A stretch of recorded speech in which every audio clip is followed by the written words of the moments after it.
Hi, Tom Brown here, and we're back with our second episode in our Running a Successful Martial Arts School video series.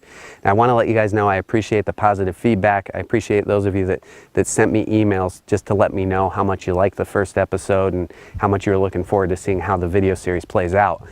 And I especially appreciate those of you that wrote in questions. Now, Larry wrote in and he let me know he's looking to start a martial arts program in his community. In particular, he's looking to start a martial arts program for the elderly, which I think is a great idea and a very noble cause. And he asked a question that a lot of people have been asking, so I thought that was a perfect question to start with. And that is, how do you get started? What are the steps that you need to take when you're just starting out on a budget? And so I also thought it would be nice to get outside to shoot this video because, as you can see, it's a beautiful day here. This is one of my favorite spots to come to. And as we go forward with this series, we're going to find different locations to shoot at just to keep it fresh for you guys. But let me ask you a question. What if I didn't like where I was? What if I didn't like it here? What if I wanted to go to where you are? Could you give me the steps that I have to take? Now, some of you could. Some of you know where I am. The vast majority of you couldn't because you don't know where I am. And therein actually lies the answer to the question, at least to the first couple of steps that you have to take. See, I can't outline for you step by step because there's a couple things that you have to get clear on first. And the first thing is, where exactly do you want to go? What type of martial arts school do you want to run? If you're looking to run a 300 to 600 or more student school, I'm not the person to be asking questions. I run a school of 120 to 140 students, and that's the type of school that I want to run. In fact, after class earlier this week, after class I asked one of my students, he's in the kids class, and he's been with me for 7 or 8 years, and I asked him, what do you think makes our school special? And without hesitation, he told me the community.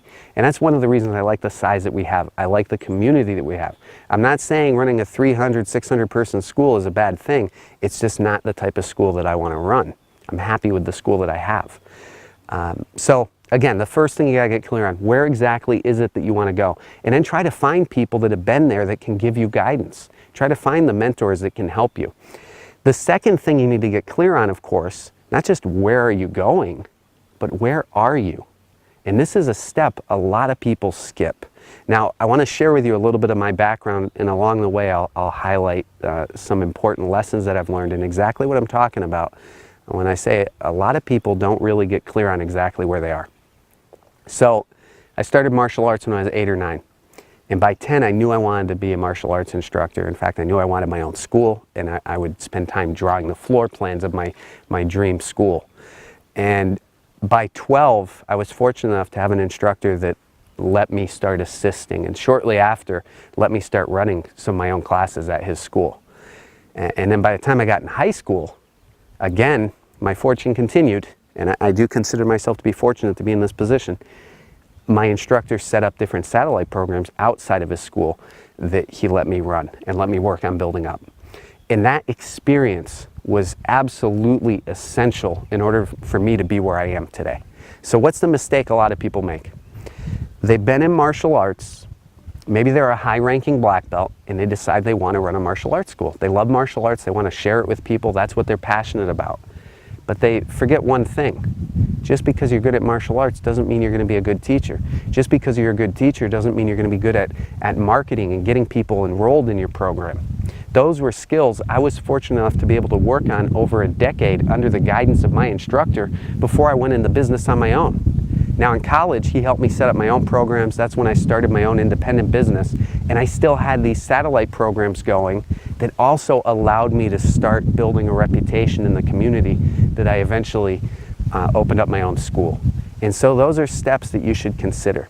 Should you go from where you are now to just jumping into getting your own location, opening up your own school? Maybe. But you got to get clear on where you are before you make that decision. And sometimes the best steps that you can take are to set up some programs like Larry was actually thinking. In his email, he said to me, I was thinking about setting up a program with perhaps a local church and perhaps a senior center, and I think those are great ideas for the reasons I just outlined. Okay, all of that is what helped me be where I am today. The skills that I learned from running programs like that, that was a low-risk environment. I wasn't going to lose money. I might not make money if the programs didn't succeed. But the relationships I set up with those other businesses, with the help of my instructor, were really low risk. I was losing time. If the program didn't succeed, I lost my time. I didn't lose money. There's opportunity cost, sure, other things I could have been doing. So for many of you, I would recommend that being one of the directions that you might want to consider heading.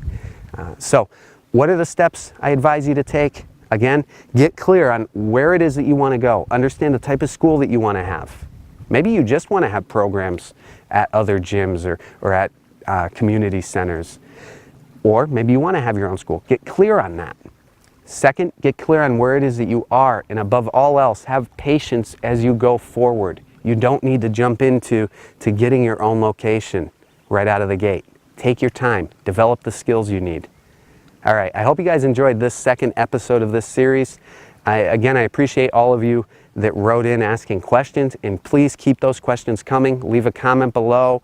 Email me at tom@tigonkarate.com. I want the questions to keep coming. The more questions that you guys ask, the more episodes in this series that we're going to be able to release for you. All right, that'll be it for this one. I hope you enjoyed. Take care.